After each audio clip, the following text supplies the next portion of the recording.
This is K2 News, the spirit of the Northwest. It had to be said, the Oregon State Highway Division not only had a whale of a problem on its hands, it had a stinking whale of a problem. What to do with one 45-foot, 8-ton whale dead on arrival on the beach near Florence.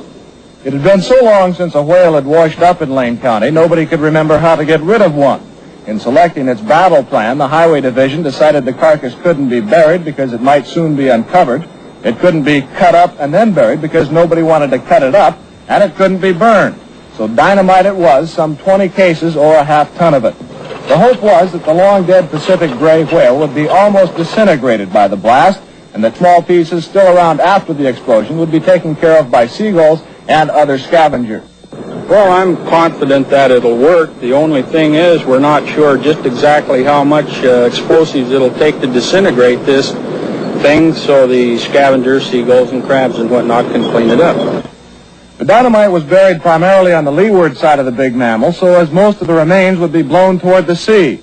About 75 bystanders, most of them residents who had first found the whale to be an object of curiosity before they tired of its smell, were moved back a quarter of a mile away.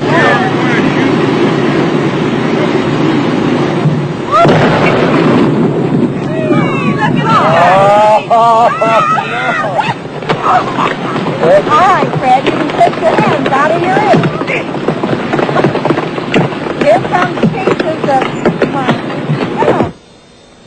Our cameras stopped rolling immediately after the blast. The humor of the entire situation suddenly gave way to a run for survival as huge chunks of whale blubber fell everywhere.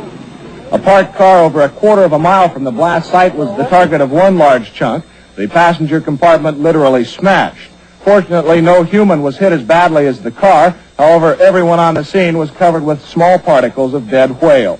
As darkness began to set in, the highway crews were back on the beach burying the remains, including a large piece of the carcass which never left the blast site.